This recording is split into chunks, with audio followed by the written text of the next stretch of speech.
Presently, my goldfish pond is being filled with water. The way it is right now, it is very, I call it, the water is very, not that visible for you to look at.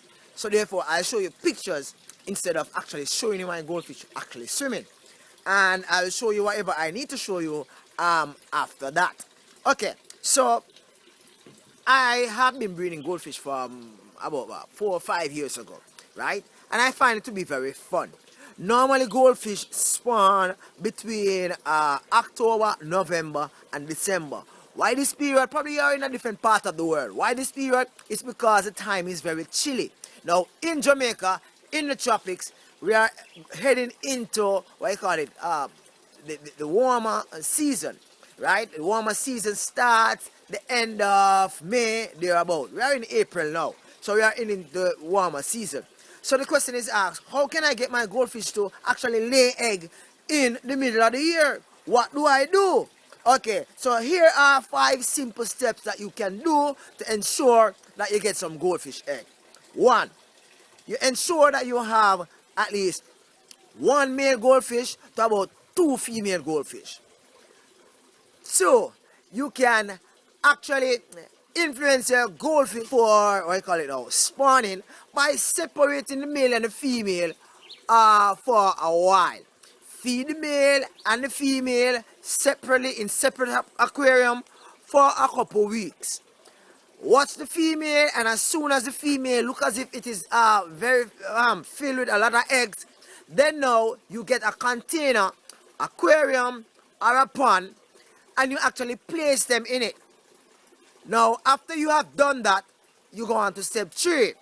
Step 3, you ensure that the water you are actually placing into the aquarium, the pond, the container is very clean.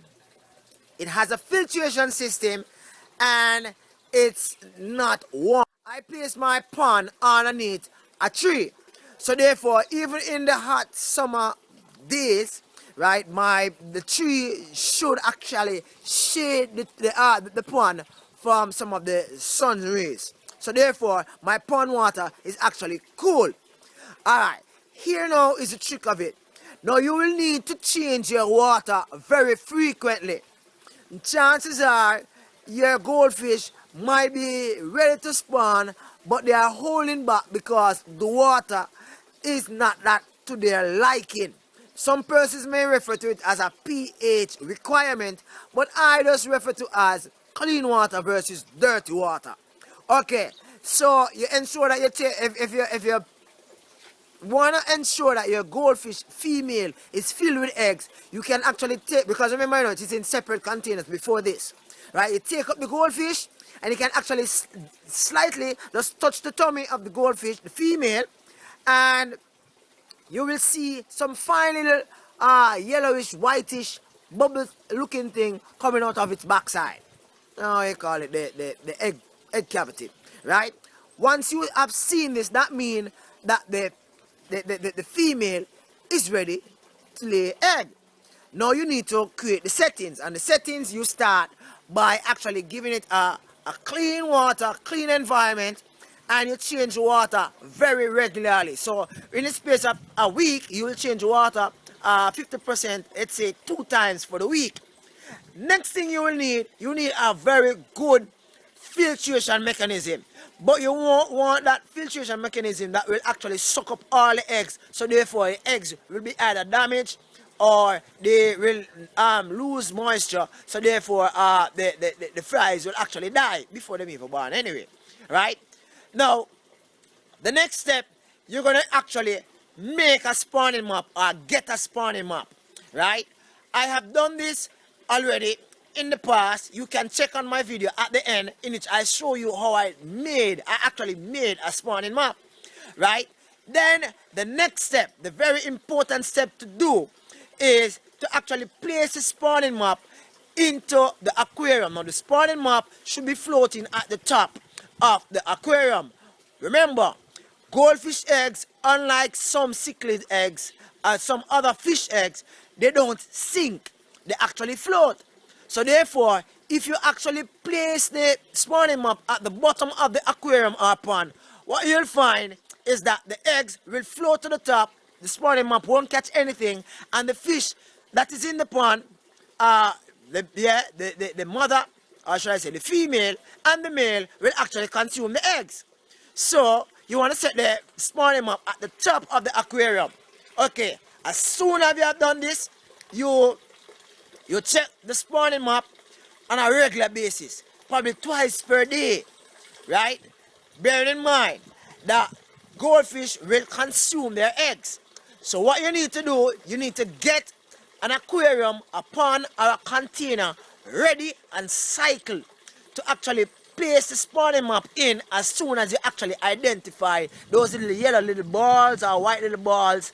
That is what you call the eggs. Now the eggs can come in different color. It depends on what you have been feeding your fish. Now I feed my goldfish koi stick, and it's normally orange. So therefore the eggs will look glossy orange. Now if you feed your eggs is, let's say, dark brown, the eggs will be dark brown also. There's nothing wrong with the egg. How you know when something is wrong with the egg is when the egg is totally white and it's in the pond floating for a very long time. The fish will eventually eat those eggs anyway. Alright. So you actually remove, this is the last step now. You actually visit your pond and you see your spawning map filled with this glassy looking round balls thing. What you would do, you will remove the spawning map and you will place it into that prepared container or aquarium that you have there waiting for about a week or two on this spawning map to be filled with eggs.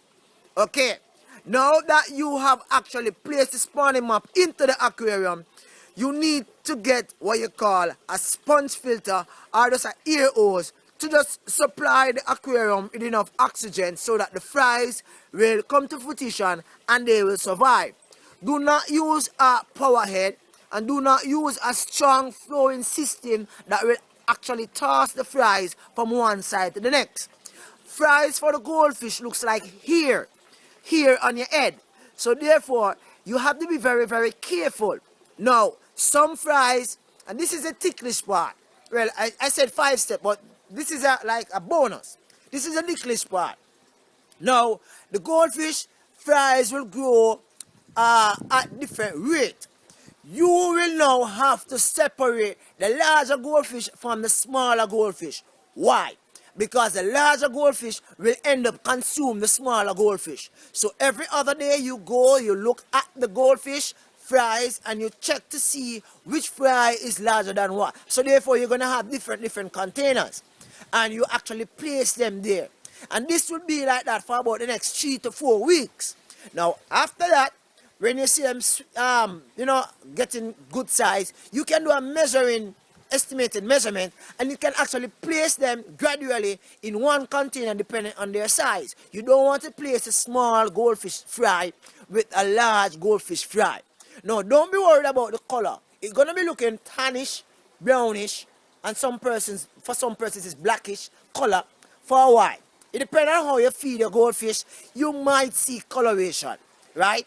I'll give you tidbits later on as to, how you go about taking care of your goldfish fry. This is Riley here for another Fish Keeping Jamaica. Thank you very much for stopping by. Do have an awesome day. Right now, I'm trying to spawn my goldfish in the middle of the year. Well, not really in the middle of the year. April? Alright. Well, in the middle of the year. Right? Cool. I don't know when this will be posted.